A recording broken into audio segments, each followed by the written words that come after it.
کیا آپ جانتے ہیں خانہ کعبہ کی تعمیر حضرت ابراہیم علیہ السلام نے کب کی اور اس کی تعمیر میں کس نے ان کی مدد کی اور ان کی وفات کب ہوئی؟ اگر آپ یہ نہیں جانتے تو یہ ویڈیو آپ کے لیے ہے۔ السلام علیکم ورحمۃ اللہ وبرکاتہ۔ آپ دیکھ رہے ہیں ہمارا چینل تجوید القرآن ود عائش۔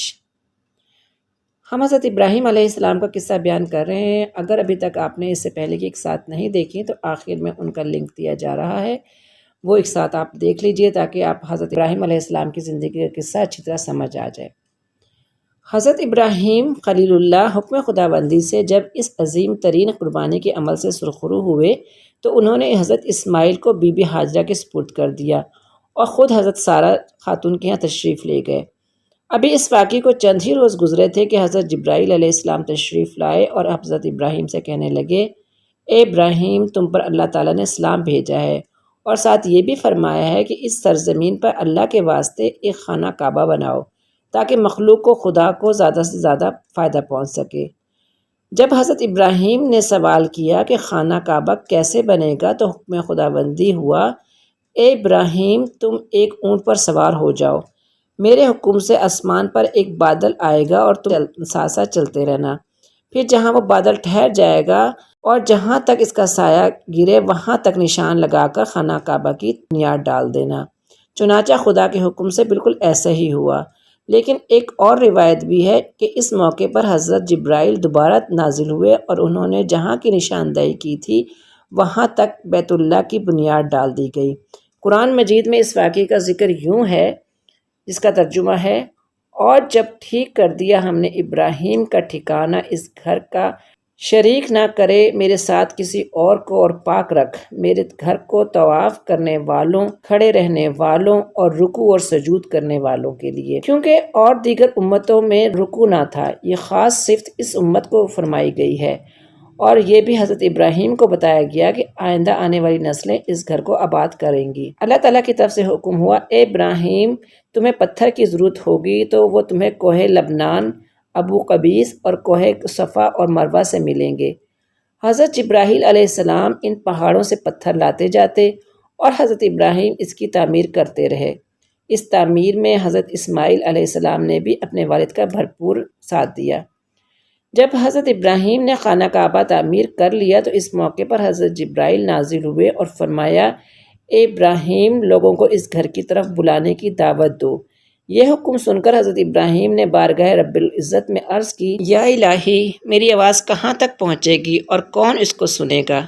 اس پر حکم ہوا، تم بلند آواز سے پکارو، میں تیری آواز کو تمام مخلوق کے کانوں تک پہنچا دوں گا، حتیٰ کہ جو روحیں باپ کے صلب میں اور ماؤں کے رحم میں ہے ان سب کو بھی میں تیری آواز سنا دوں گا۔ چنانچہ حضرت ابراہیم نے ایک بلند پہاڑ پر چڑھ کر لوگوں کو اس گھر کی طرف آنے کی دعوت دی اور کہا، اے لوگو، تم پر اللہ تعالیٰ نے حج فرض کیا ہے، لہٰذا ہر شخص کو حج کی غرض سے یہاں آنا چاہیے۔ اس پر چاروں طرف سے آوازیں آئیں، لبیک اللہم لبیک لا شریک لک لبیک ان الحمد۔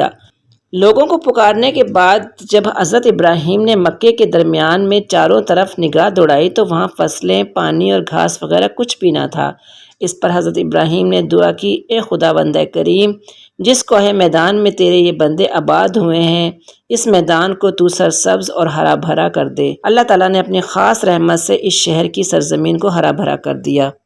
کعبہ کی تعمیر کے بعد حضرت ابراہیم دوبارہ ملک شام چلے گئے اور وہیں پر رہائش اختیار کر لی، کیونکہ اللہ تعالیٰ نے خود فرما دیا تھا، اے ابراہیم، اب خانہ کعبہ ہمیشہ آباد رہے گا اور میں خود اس کی حفاظت کروں گا۔ اب حضرت ابراہیم کی عمر تقریباً 90 برس ہو چکی تھی، مگر اس وقت تک حضرت سارہ خاتون سے ان کی کوئی اولاد نہ تھی۔ انہوں نے گائے کا ایک بچڑا پال لیا اور ان کی پرورش کرنے لگیں۔ حضرت ابراہیم نے پچھلے 7 روز سے کھانا نہیں کھایا تھا، کیونکہ کافی دنوں سے ان کے یہاں کوئی مہمان نہیں آیا تھا اور انہوں نے یہ تہیہ کر رکھا تھا کہ جب تک ان کے یہاں کوئی مہمان نہیں آئے گا وہ کھانا نہیں کھائیں گے۔ ایک روز حضرت ابراہیم کے پاس اچھی شکل و صورت کے 12 نوجوان تشریف لائے جو دیکھنے میں غلام لگتے تھے، لیکن وہ سب فرشتے تھے۔ حضرت ابراہیم مہمان نوازی کی فطری جذبے کے تحت انہیں اپنے ساتھ مکان کے اندر لے آئے۔ پھر انہوں نے سارہ خاتون سے کہا، اے نیک خاتون، آج 7 دنوں بعد ہمارے یہاں مہمان تشریف لائے ہیں، جو چیز تمہیں سب سے زیادہ عزیز ہے وہی پکا کر ان کے لیے لے آؤ۔ حضرت سارہ بولی، اے حضرت، میں نے گائے کا جو بچڑا پال رکھا ہے اس سے زیادہ مجھے کوئی چیز عزیز نہیں ہے، اگر آپ فرمائیں تو میں اس کی قربانی کر کے اسے تل کر مہمانوں کی خدمت میں پیش کر دوں۔ حضرت ابراہیم نے کہا، جیسے تمہاری مرضی۔ چنانچہ سارہ خاتون نے اسی وقت بچڑے کو ذبح کیا اور اسے بھون کر مہمانوں کے سامنے رکھ دیا۔ حضرت ابراہیم خود سر نیچا کر کے مہمانوں کے ساتھ کھانا کھانے لگے۔ حضرت سارہ خاتون نے جب پردے کی اوٹ سے جو دیکھا تو کہنے لگی، اے حضرت، آپ تو کھاتے ہیں لیکن آپ کے مہمان نہیں کھاتے۔ اس پر حضرت ابراہیم نے مہمانوں کی طرف دیکھا جو واقعی نہیں کھا رہے تھے۔ آپ نے جب مہمانوں سے اس کی وجہ پوچھی تو انہوں نے کہا کہ ہم اس کی قیمت دیے بغیر نہیں کھا سکتے۔ اس پر آپ نے ان سے کہا، تو پھر آپ لوگ اس کی قیمت ادا کر دیجئے۔ مہمانوں نے کہا، آپ اس کی کیا قیمت لیں گے؟ حضرت ابراہیم علیہ السلام نے کہا، آپ بسم اللہ الرحمن الرحیم پڑھ کر کھانا کھائیں، بس یہی اس کی قیمت ہے، اور کھانے سے فارغ ہو کر الحمدللہ کہہ دیں۔ اس موقع پر مہمانوں یعنی کہ فرشتوں میں حضرت جبرائیل علیہ السلام نے بلند آواز میں کہا، اے ابراہیم، اس بات سے خدا تعالیٰ تم سے بہت خوش ہوا ہے اور تمہیں اس نے اپنا دوست بنا لیا ہے۔ آپ قطعی خیال نہ کیجیے گا، ہم لوگ اللہ تعالیٰ کے فرشتے ہیں اور یہاں میرے علاوہ دیگر فرشتے بھی موجود ہیں۔ ہم اللہ کے حکم سے آج کے آپ کے پاس آئے ہیں، کیونکہ آپ تہیہ کیے ہوئے تھے کہ کھانا آپ مہمانوں کے ساتھ ہی کھائیں گے ورنہ روزے سے ہی رہیں گے۔ گزشتہ 7 روز سے آپ نے ایک نوالا بھی نہیں کھایا، لہٰذا اللہ تعالیٰ نے اسی مقصد سے کے لیے ہم فرشتوں کو مہمان کے روپ میں آپ کے پاس بھیجا کہ آپ کی مہمان نوازی کریں اور ہمارے ساتھ کھانا کھائیں۔ اے ابراہیم، ہمیں یہ بھی حکم ہوا ہے کہ آپ کھانا کھا لیں، تب ہم شہرستان میں حضرت لوط علیہ السلام کے پاس جائیں، کیونکہ وہ بھی پیغمبر ہے، لیکن وہاں سے پہلے ہم آپ کو ایک خوشخبری دیتے ہیں کہ آئندہ مستقبل میں آپ کے یہاں ایک بیٹا پیدا ہوگا جس کا نام اسحاق ہوگا، اور اس کے آگے اس کے بیٹے یعقوب ہوگا۔ حضرت سارہ خاتون جو پردے کے پیچھے کھڑی تھیں، وہ یہ بات سن کر ہنس پڑی اور کہنے لگی، میں بڑھیا ہوں، میرا خامد بھی بوڑھا ہو چکا ہے، یہ تو بڑی عجیب بات ہے کہ میرے یہاں اس عمر میں اولاد ہو۔ اس پر فرشتے بولے، کیا تم تعجب کرتی ہو کہ اللہ تعالیٰ کے حکم میں یہ خداوندہ قدوس کی حکمت اور ان کی تمام برکات ہیں تم پر اور تمہارے خاندان پر۔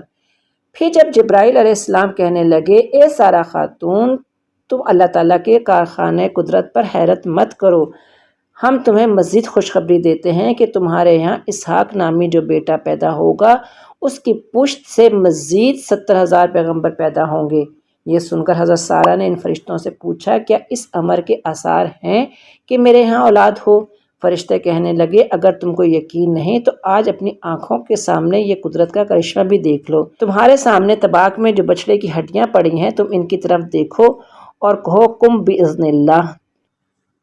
تم دیکھو گی کہ اسی وقت یہ بچڑا جی اٹھے گا اور دوڑتا ہوا اپنی ماں کے پاس جا کر دودھ پینے لگے گا۔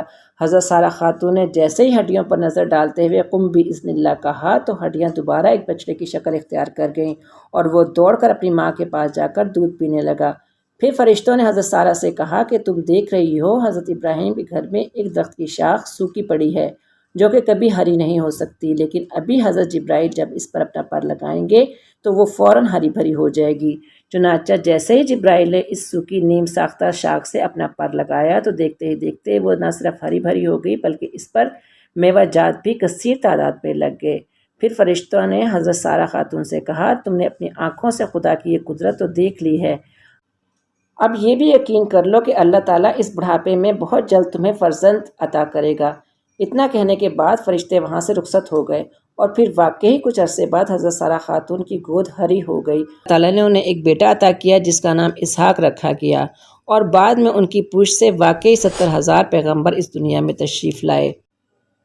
حضرت ابراہیم 9ویں محرم الحرام کو 25 روزہ علالت کے بعد اس جہان فانی سے کوچ کر گئے۔ آپ کی عمر کے بارے میں مفسرین اختلاف پایا جاتا ہے، بعض کے نزدیک آپ کی عمر 200 برس تھی اور بعض کے نزدیک 115 برس تھی۔ جب سے حضرت ابراہیم علیہ السلام نے خانہ کعبہ کی تعمیر کی ہے، اس وقت سے لے کر آج تک ہر سال مسلمان فریضہ حج ادا کرنے کے لیے خانہ کعبہ تشریف لے کر جاتے ہیں اور بیت اللہ کا طواف کرتے ہیں۔ اللہ تعالیٰ سے دعا ہے کہ ہمیں اور ہماری اولاد کو بھی بیت اللہ کا حج نصیب فرمائے، آمین۔ امید ہے کہ حضرت ابراہیم علیہ السلام کا واقعہ آپ کو پسند آیا ہوگا۔ انشاءاللہ اگلی قسط میں آپ کو کسی اور پیغمبر کے بارے میں بتاؤں گی۔ دعاؤں میں یاد رکھیے گا۔ خوش رہیں، آباد رہیں۔ السلام علیکم ورحمۃ اللہ وبرکاتہ۔